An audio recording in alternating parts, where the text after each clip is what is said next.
Roma siempre fue temida. Pero un día, ella misma tuvo miedo. Miedo de los gritos de guerra que venían del norte. Miedo de un hombre llamado Breno. Porque antes de ser el centro de un imperio inmenso, Roma fue humillada por un ejército de guerreros bárbaros que entraron en la ciudad, saquearon templos, quemaron casas y se llevaron el oro de los romanos como si fuera suyo. No fue en tiempos de los bárbaros germánicos ni en la decadencia del imperio. Fue mucho antes, cuando Roma aún era una república joven. Y el responsable se llamaba Breno, líder de un pueblo del norte, los galos. En este vídeo vamos a conocer cómo un hombre y su horda lograron lo que muy pocos consiguieron, hacer temblar a Roma. En el año 390 a.C., Roma no era aún el coloso que todos conocemos. Era una república joven, ambiciosa y decidida a dejar su huella en la península itálica, pero todavía estaba muy lejos de ser invencible. Su poder estaba en ciernes, creciendo entre sombras de antiguas civilizaciones como los etruscos y los samnitas. Y aunque ya comenzaba a proyectarse como una potencia regional, seguía siendo vulnerable, especialmente ante amenazas inesperadas. Su ejército, a diferencia del ejército profesional que tendría más tarde, estaba formado por ciudadanos soldado, hombres comunes que trabajaban la tierra, forjaban herramientas o comerciaban en los mercados hasta que Roma los llamaba a tomar las armas. No eran soldados profesionales ni tenían entrenamiento constante. Eran campesinos, artesanos, incluso algunos nobles menores, que se convertían en guerreros cuando el peligro aparecía en el horizonte. Fue entonces cuando llegó algo inesperado del norte, una horda de guerreros altos, rubios, tatuados con espadas de bronce tan largas que podían atravesar escamas de hierro con un solo golpe. Se les llamaba los Gálatas, pero para los romanos eran los galos, un pueblo fiero, desconocido y brutal. Y detrás de los galos venía su líder, Breno, un caudillo carismático, inteligente y despiadado. Breno no era rey ni tenía un título claro. No gobernaba desde un palacio ni daba órdenes desde una silla de mando. Pero eso no importaba, porque Breno no necesitaba corona para mandar. Lo hacía con la fuerza de sus palabras, con el brillo de sus ojos en la oscuridad del combate, con esa forma suya de caminar entre los guerreros, sin distancias, sin miedo. Era uno de ellos. Y por eso, lo seguían hasta el infierno. Los galos eran hombres que habían crecido entre montañas heladas, ríos bravos y bosques tan oscuros como las noches de guerra. Eran guerreros acostumbrados al frío, al hambre, a luchar sin descanso. Y Breno sabía cómo motivarlos. Con promesas, con ejemplo, con victorias. Cuando los rumores de que un ejército extranjero se acercaba llegaron a Roma, el Senado reaccionó mal. Decidieron enviar a las fuerzas disponibles para interceptar a los galos antes de que llegaran a la ciudad. Pero cometieron errores fatales. Los romanos se enfrentaron a los galos cerca del río Alia, a unos 15 kilómetros al norte de Roma. Allí, los romanos tenían entre 15.000 y 20.000 soldados. Los galos, según algunas estimaciones, contaban con alrededor de 30.000 guerreros. Romanos y galos no llevaban el mismo tipo de armamento, ni usaban las mismas tácticas. Eran completamente distintos.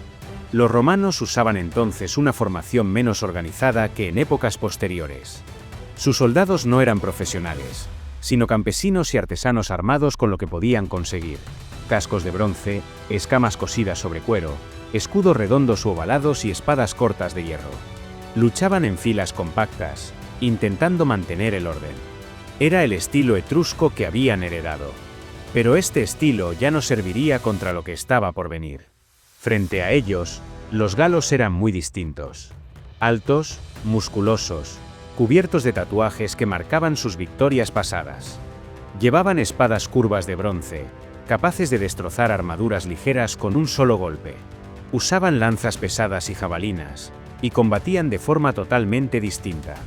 Porque los galos no formaban líneas precisas. No seguían órdenes complejas. Iban directos al ataque, corriendo hacia adelante como bestias salvajes, gritando con voces que helaban la sangre. No temían a la muerte. La buscaban. Era un estilo de combate caótico y terrorífico. La línea romana se formó tras el río, confiando en que eso les daría ventaja. Pero no contaron con la furia de los galos, ni con su velocidad, ni con su falta de miedo.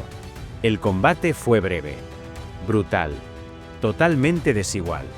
Los galos atacaron por ambos lados, cargando con furia, gritando como bestias. Muchos soldados romanos huyeron antes de luchar. Otros murieron intentando defender posiciones imposibles. Fue una derrota total. Según el historiador Plutarco, los romanos nunca habían visto una táctica tan caótica.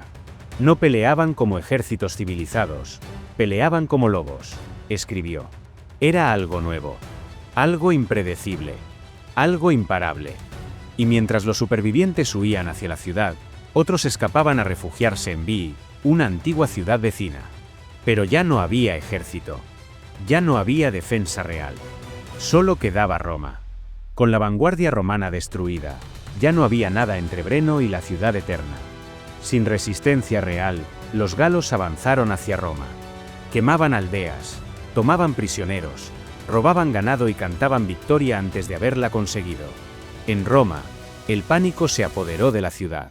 Aunque muchos civiles huyeron, otros, demasiado orgullosos o demasiado ancianos, se quedaron dentro de las murallas.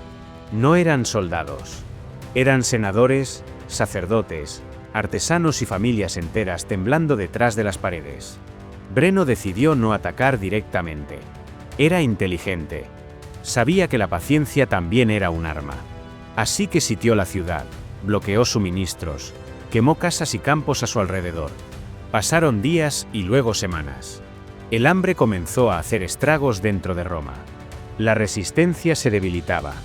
Finalmente, los romanos enviaron emisarios. Ofrecieron negociar. Le darían oro a Breno, todo el que quisiera, si dejaba la ciudad en paz. Fue entonces cuando, frente al foro romano, tuvo lugar un hecho que siempre sería recordado. Los romanos colocaron montañas de lingotes de oro en una balanza. Pero Breno, con una sonrisa cruel, usó pesas falsas. Pidió más. Mucho más. Cuando los romanos protestaron, Breno respondió con una frase que quedaría grabada en la historia. Vae victis. Lo que significa, ay de los vencidos. Fue una humillación absoluta. Roma, la ciudad que se creía destinada a gobernar el mundo, fue tratada como presa fácil. Pero mientras esto ocurría, algo aún más increíble estaba sucediendo en el Capitolio.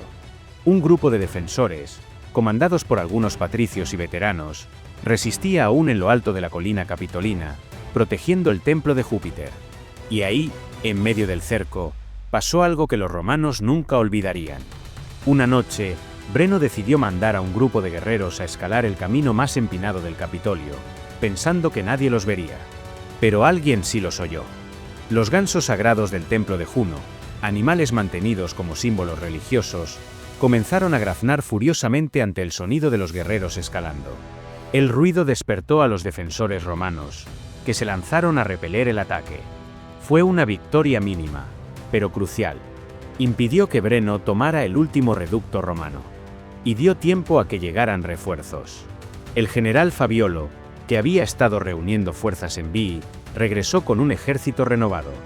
Fabiolo llegó decidido a recuperar la ciudad, y Breno se vio obligado a levantar el sitio. Roma seguía en pie pero muy cambiada. Lo que quedaba de Roma era apenas un recuerdo de su grandeza. Las calles estaban llenas de escombros. Las casas, quemadas. El foro, silencioso. Pero Roma no estaba muerta. Estaba herida. Y como cualquier bestia herida, aprendería de su dolor.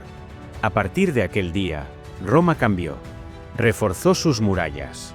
Reorganizó su ejército. Dejó de confiar solo en su nombre y empezó a depender de su fuerza real. Nació una nueva mentalidad, la de que Roma no era invencible. Y por eso, debía estar siempre lista para luchar. Después de dejar Roma, Breno no desapareció.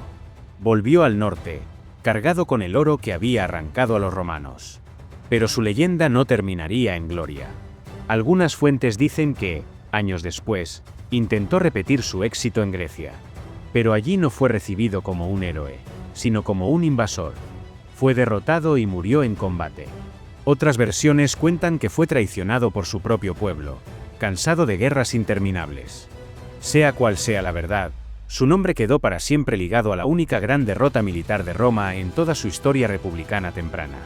Y sobre todo, Breno nos dejó una expresión que pasó a la historia: Vae victis.